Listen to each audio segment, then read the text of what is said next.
Theatre, they will be honouring and unveiling the Red Theatre under a new name, and that will be the name of none other than Gibson Kente, and that's what the theatre will be called. This is in celebration of the father of black theatre, who was a patriotic playwright across the globe. Kente is being honoured for being one of the pioneers of writing about township life. The theatre will launch with a memorial lecture on the life and work of the iconic actor and writer. For more on this, we're joined by another theatre great, artistic director of the Joburg Theatre, Babu James Ngcobo. Babu Ngcobo, thank you very much for your time this morning.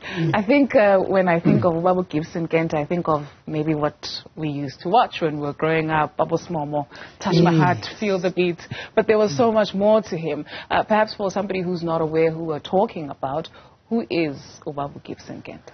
I mean, one of the most amazing things that when you think of Cafe Semenya, the first thing he ever did as an artist was a production created by Gibson Kente called Manana the Jazz Prophet.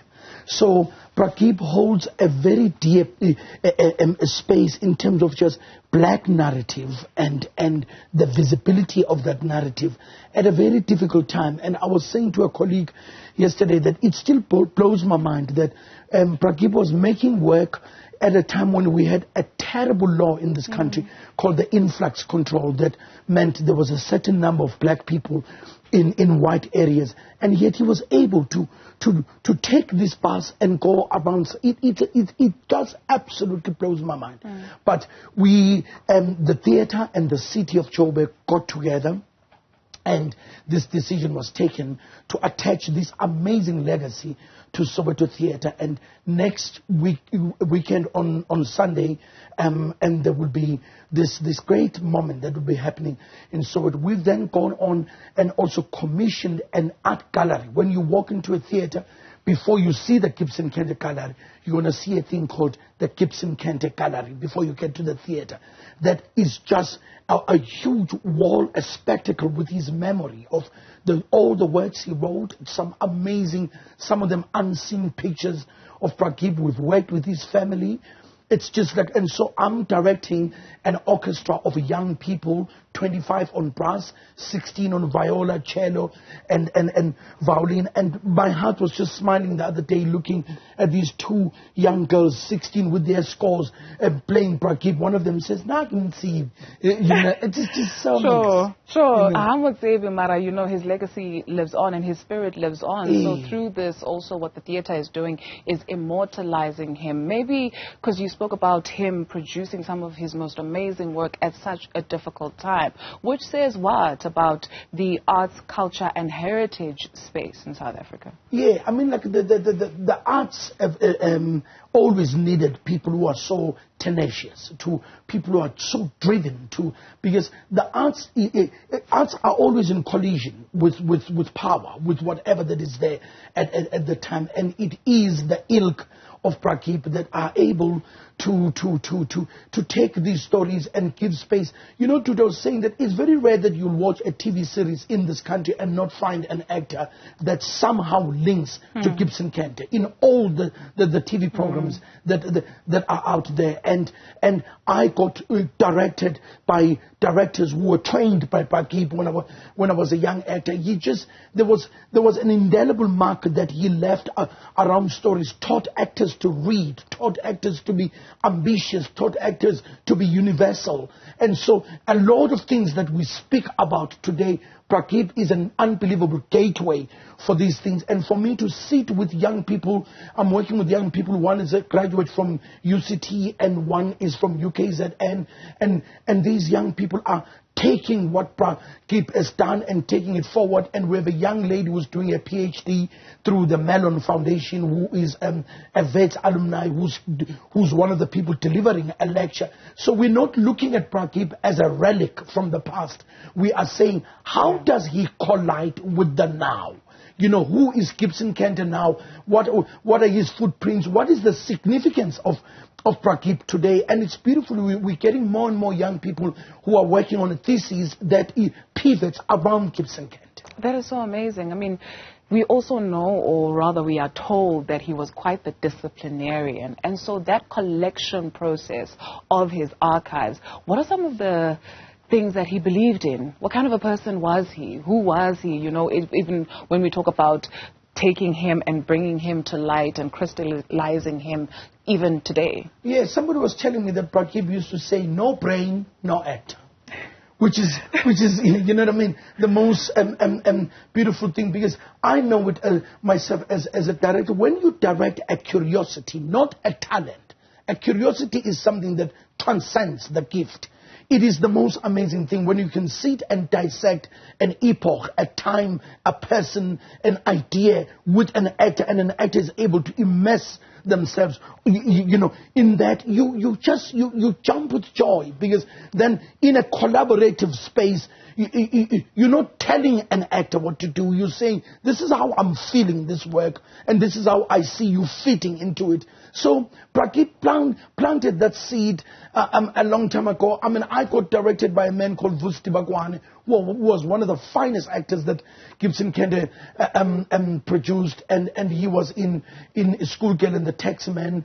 And you think of people like Don Mlangeni, was, you know, Silomake. I was cutting footage that we're using. We've got these LED screens, we're using them in the theater. And I looked at this man and the beard and the young guy, and it was Mbongeni Ngema, the first production he was in, called Mama and the Load.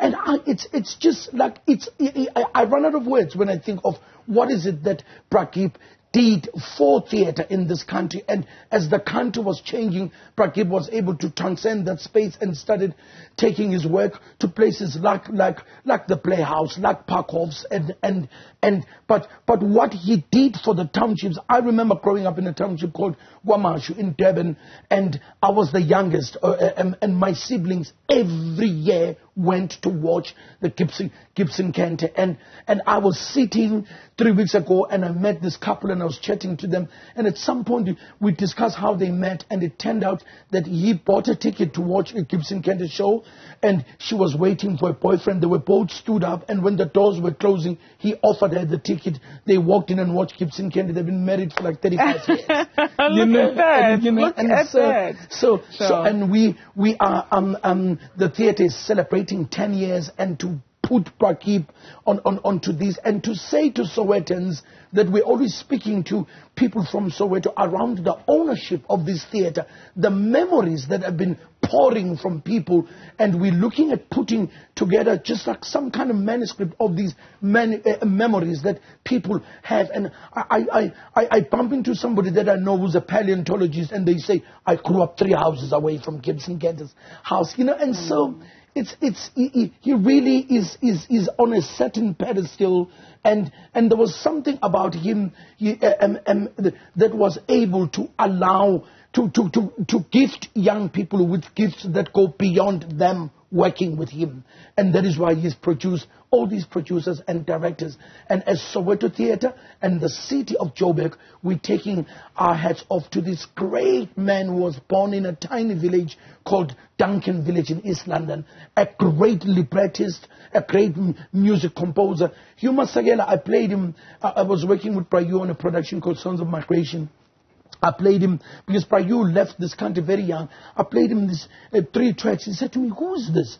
And I said, it's Gibson Kente. He said, oh my God, is this what he composed? And I said, yes. And he said, God, had he left this country, he would have been a Broadway god. You know. You speak of Mbongeni Ngema and seeing him and how Prakip, we say Bob Gibb influenced him. It makes sense, because when you hear some of the musicals that are produced by him and the ones produced by Bob Gibson Kente, there's just something about it, like goosebump enduring, you know, and you just see the tears flowing. So can we expect some of his musicals maybe to be brought to life again? Oh yes, we are definitely looking. The first one we want to do is the one called Leifa.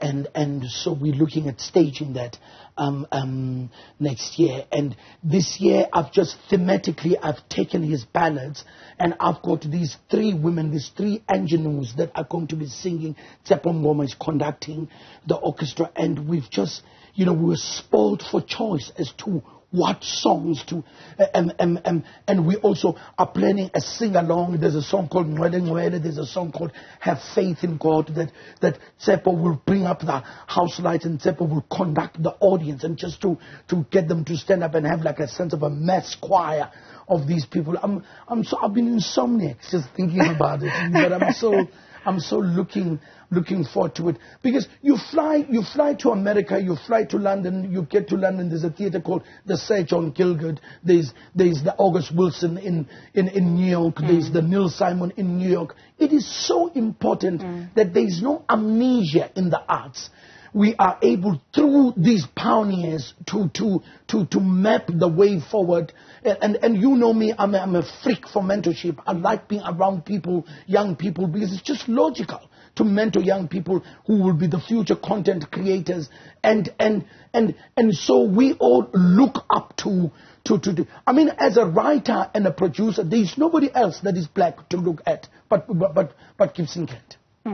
Thank you so much, Baba Ngcobo. We promised to get you a cup of coffee on your way out, just to say, let's get the levels of the energies back since insomnia is getting to you. But thank you very much, and for your contribution to the arts. Artistic Director of the Johannesburg City Theatres, Baba James Ngcobo.